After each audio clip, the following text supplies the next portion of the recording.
이거 신어본 분들은 무릎 다 나갔죠.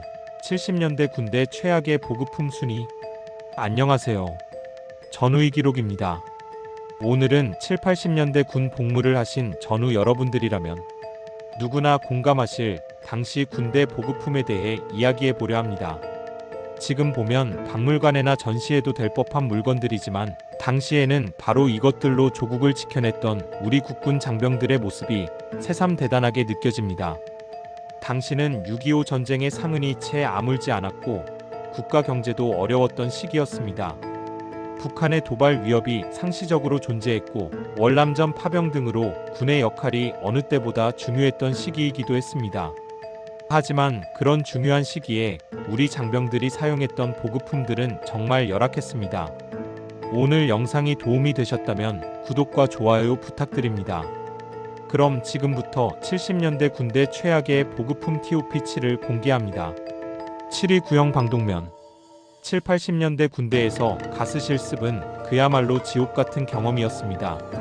당시 사용하던 K1 방독면은 1983년부터 사용되었는데 구형이다 보니 정화통을 분리하면 가스가 그대로 새어 들어왔습니다. 정화통 자체의 성능도 떨어져서 제대로 결합해도 가스가 조금씩 새는 경우가 많았습니다. 가스실에 들어가면 CS 가스가 눈과 코를 찌르고 오장육부가 뒤집어지는 느낌을 받았습니다. 교관이 정화통을 하나 분리하라고 명령하면 그때부터는 정말 고문이 시작되었습니다. 숨을 참으려 해도 교관은 군가를 부르라고 명령했고 억지로 숨을 쉬면 가스가 폐 속으로 들어와 기침과 눈물이 멈추지 않았습니다. 80년대, 90년대 당시 운동권에서 최루탄을 경험하고 군대 온 사람들은 다른 훈련병들이 죽어나가는 도중에도 혼자 꿋꿋하게 버티는 경우도 있었다고 합니다. 이미 시위 현장에서 진짜 최루탄을 마셔본 경험이 있어서 훈련용 가스는 견딜만 했다는 것입니다. 가스실을 빠져나온 후에도 고통은 계속되었습니다. 얼굴에 묻은 가스 때문에 피부가 따갑고 눈물과 콧물이 한참 동안 멈추지 않았습니다. 팔 벌려 뛰기를 하면서 몸에 묻은 가스를 털어내야 했는데 이 과정도 만만치 않았습니다. 다행히 2015년부터 K5 방독면이 보급되면서 상황이 크게 개선되었습니다. 신형 방독면은 정화통 하나를 분리해도 분리한 삽입구로는 가스나 공기가 들어오지 않도록 만들어져서 고통을 느끼는 훈련병이 하나도 없게 되었습니다. 하지만 그 이전 전우들에게는 정말 악몽 같은 훈련이었습니다. 6위 광목 속옷. 당시 군대에서 취급하던 속옷은 광목천으로 만든 것이었습니다. 광목은 큰 폭으로 만든 원단이었는데 원래 군복을 만들기 위한 용도였지만 속옷까지 이 소재로 만들어 지급했습니다. 문제는 이 소재가 군복용으로도 부적합했는데 하물며 속옷으로는 더욱 문제가 많았다는 점입니다. 광목 속옷은 너무 얇아서 내구성이 떨어졌습니다.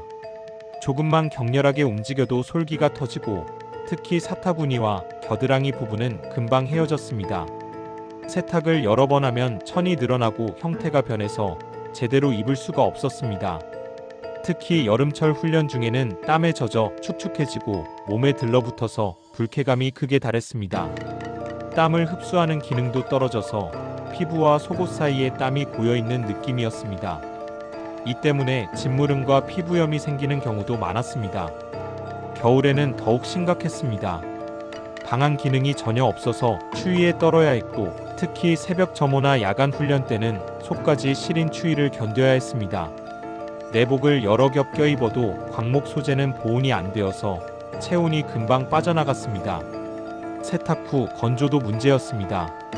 겨울에는 잘 마르지 않아서 축축한 속옷을 입어야 하는 경우가 많았고 이는 건강에도 좋지 않았습니다. 현대의 기능성 속옷, 특히 땀 배출과 보온이 동시에 되는 소재와 비교하면 정말 천지 차이입니다. 5위 수동 바리깡. 7, 80년대 군대에서 두발 정리는 수동 바리깡으로 이루어졌습니다. 전기 바리깡이 없던 시절 이 수동 바리깡은 그야말로 고문 도구나 다름없었습니다. 가위처럼 생긴 이 도구는 손으로 계속 움직여서 머리카락을 깎아야 했는데 사용하는 사람도 힘들고 깎이는 사람은 더 고통스러웠습니다. 날이 무디면 머리카락을 자르는 게 아니라 잡아당기는 수준이었고 숙련되지 않은 동기나 선임이 깎아주면 머리카락이 뽑히는 고통을 감내해야 했습니다. 특히 신병 시절에는 서로 익숙하지 않은 상태에서 머리를 깎아줘야 했기 때문에 고통이 더 심했습니다. 뒷머리를 깎을 때는 머리카락이 끊기면서 욱신거리는 통증이 있었고 두피에 상처가 나는 일도 다반사였습니다. 특히 귀 주변이나 목덜미 부분을 깎을 때는 잘못하면 피가 나기도 했습니다. 바리깡날이 무뎌지면 연병장 바닥에 대고 갈아야 했는데 이것도 쉬운 일이 아니었습니다. 한 사람의 머리를 깎는데도 30분 이상 걸렸고 소대원 전체를 깎으려면 몇 시간이 걸렸습니다. 그래서 보통 주말에 짬을 내어 돌아가면서 머리를 깎아줘야 했는데 깎는 사람도 손목이 아플 정도로 힘든 작업이었습니다. 더욱 안타까운 것은 이발 기술이 없는 사람이 깎으면 정말 우스꽝스러운 모양이 나왔다는 점입니다. 한쪽은 짧고 한쪽은 긴 비대칭 머리, 울퉁불퉁한 머리 모양 등이 흔했습니다. 하지만 그게 싫어도 참아야 했습니다. 지금의 전동 바리깡과는 비교도 안 되는 원시적인 도구였습니다. 사위 비닐 우이. 7, 80년대 군대에서 지급된 비닐 우이는 방수 기능도 제대로 없고 내구성도 형편없었습니다. 얇은 비닐 소재로 만들어진 이 우이는 조금만 거칠게 다루면 쉽게 찢어졌고 한번 찢어지면 그대로 피가 새어 들어왔습니다. 나뭇가지에 스치기만 해도 구멍이 났고 배낭을 메고 있으면 마찰로 인해 등 부분이 닳아서 구멍이 나기 일쑤였습니다. 더 큰 문제는 통기성이 전혀 없다는 점이었습니다. 비를 막아도 아는 땀으로 흠뻑 젖어서 비옷을 입고 있는지 비를 맞고 있는지 구분이 안 될 정도였습니다. 특히 여름철 훈련 중에 입으면 사우나복을 입은 것처럼 더웠고 땀이 비닐 안쪽에 맺혀서 흘러내렸습니다. 특히 행군이나 훈련 중 착용하면 열이 차서 체온이 급격히 올라가고 얼굴이 빨개지면서 어지러움을 느끼는 경우도 많았습니다. 그렇다고 벗으면 금방 몸이 식어서 감기에 걸리기 십상이었습니다. 한여름에 비닐 우의를 입고 훈련하다가 탈진하는 사례도 있었습니다. 비닐 우의의 또 다른 문제는 소음이었습니다. 조금만 움직여도 바스락거리는 소리가 나서 야간 훈련이나 침투, 훈련 시에는 오히려 적에게 위치를 알리는 역할을 했습니다. 실전에서는 쓸모가 없는 장비였던 것입니다. 보관도 어려웠습니다. 접어서 보관하면 접힌 부분이 약해져서 그 부분부터 찢어지기 시작했고 말아서 보관하면 구겨진 자국이 하얗게 변하면서 그 부분이 약해졌습니다. 결국 몇 번 사용하지 못하고 버려야 하는 일회용품이나 다름없었습니다. 현대의 고어텍스 우위와는 차원이 다른 물건이었습니다. 3위 군용 모포. 육군과 해병대는 창군 이후 줄곧 모포와 포단 형태 침구류를 사용했습니다. 진한 초록색의 이 모포는 무겁고 딱딱했으며 제대로 된 보온 기능도 없었습니다. 폴리에스테르 100% 재질로 만들어진 이 모포는 두껍기만 할 뿐 실제 보온 효과는 형편없었습니다. 가장 큰 문제는 위생이었습니다. 모포는 자주 세탁할 수 없어 위생 측면은 물론 수면 여건, 보장 차원에서도 개선이 필요하다는 의견이 지속적으로 제기되었습니다. 부대마다 세탁시설이 부족해서 1년에 한두 번 정도만 세탁할 수 있었고 몇 년씩 묵은 모포는 먼지와 냄새가 배어 있었습니다. 특히 여름에는 진드기의 온상이 되기도 했습니다. 밤에 자다가 온몸이 가려워서 긁다가 깨는 일이 비일비재했고 아침에 일어나면 온몸에 붉은 반점이 생겨 있는 경우도 많았습니다. 알레르기가 있는 장병들은 더욱 고생이 심했습니다. 겨울에는 두꺼워도 따뜻하지 않았습니다. 모포 2장을 덮어도 새벽에는 추워서 깨는 경우가 많았고 특히 전방부대의 경우 내무반 난방이 충분하지 않아서 모포를 3장씩 덮고 자기도 했습니다. 하지만 무거워서 압박감이 심했고 뒤척이기도 힘들었습니다. 여름에는 반대로 문제가 더 심각했습니다. 무겁고 통기성이 없어서 덮고 자면 땀으로 범벅이 되었고 안 덮고 자면 새벽에 쌀쌀해서 감기에 걸렸습니다.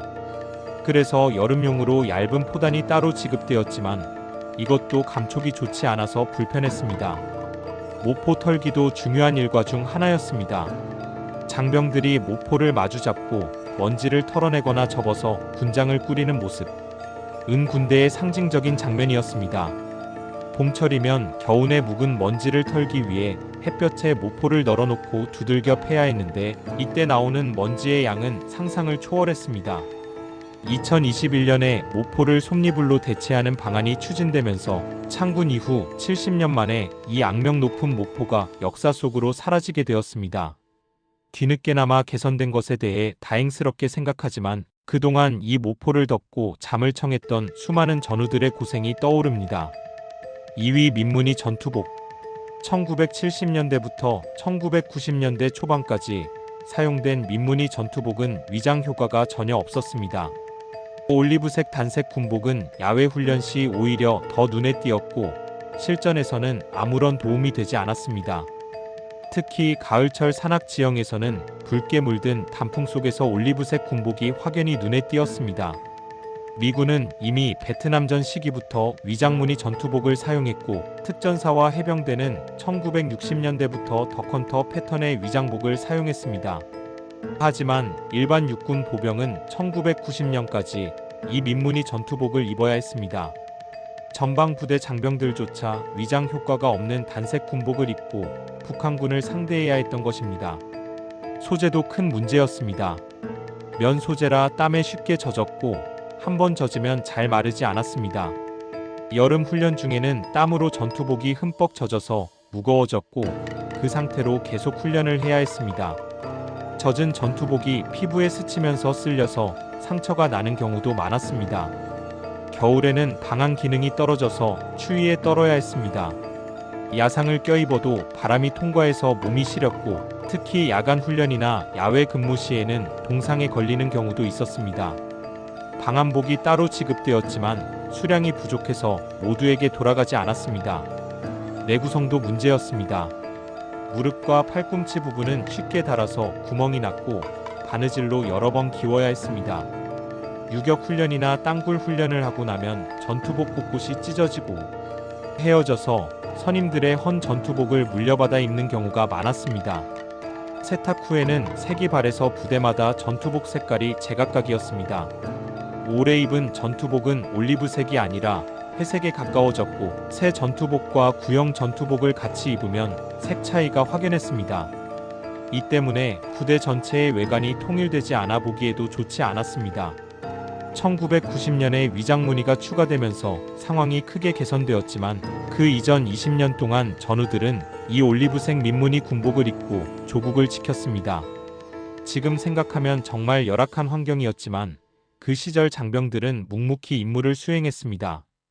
1위 전설의 통일화. 7, 80년대 군대 최악의 보급품 1위는 단연 통일화입니다. 1980년대까지 국내 경제 사정이 좋지 않아 두 켤레를 보급할 여력이 안 되어 한 켤레는 전투화, 한 켤레는 캔버스로 된 통일화라는 신발을 보급했습니다. 전투화는 가죽으로 만들어져 비교적 튼튼했지만 통일화는 그야말로 재앙이었습니다. 통일화는 목이 긴 캠퍼스 하이 형태로 당시 사람들은 농구화라고도 불렀습니다.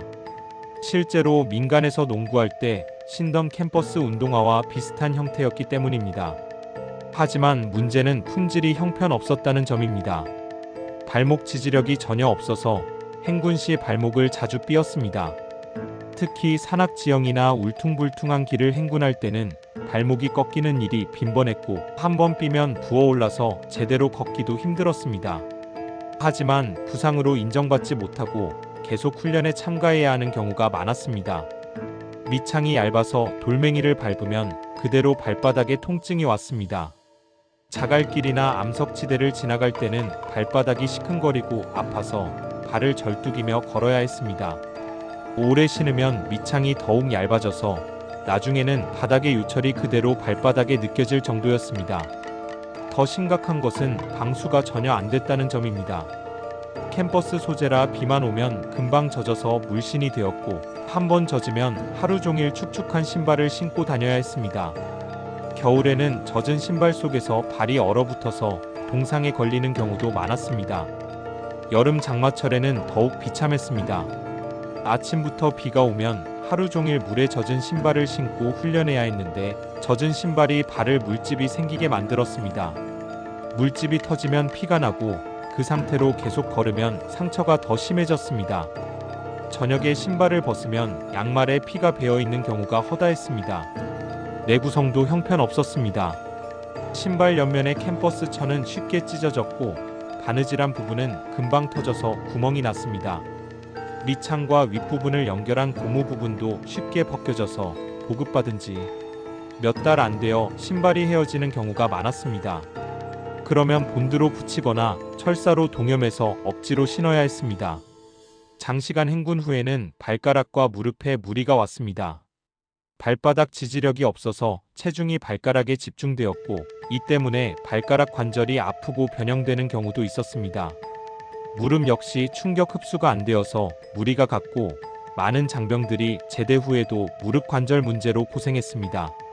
이거 신어본 분들은 무릎 다 나갔죠 라는 말이 괜히 나온 게 아닙니다. 실제로 통일화를 신고 수십 킬로미터 행군을 하고 나면 무릎이 붓고 통증이 심해서 계단을 제대로 오르내리지 못하는 경우가 많았습니다. 지금도 당시 통일화를 신었던 예비역들 중에는 무릎 관절염으로 고생하는 분들이 많습니다. 다행히 1990년대 들어서면서 전투화 보급이 개선되어 모두에게 가죽 전투화가 지급되기 시작했고 이 악명 높은 통일화는 역사 속으로 사라졌습니다. 지금의 첨단 전투화, 특히 발목 지지와 충격, 흡수, 방수 기능이 뛰어난 전투화와 비교하면 정말 격세지감을 느끼게 됩니다. 오늘 소개해드린 70년대 군대 최악의 보급품 TOP7 어떠셨나요? 지금 보면 정말 열악하고 믿기 어려운 물건들이지만 당시에는 이것이 현실이었습니다. 국가 경제가 어려웠던 시기, 북한의 위협이 상존했던 냉전 시대에 우리 선배 전우들은 이런 열악한 장비로도 조국을 지켜냈습니다.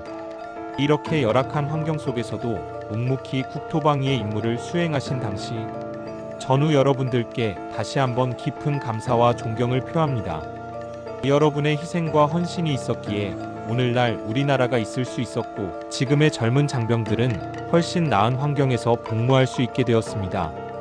비록 보급품은 열악했지만 그 시절 군대에서 쌓인 전우애와 애국심은 그 무엇과도 바꿀 수 없는 소중한 자산입니다.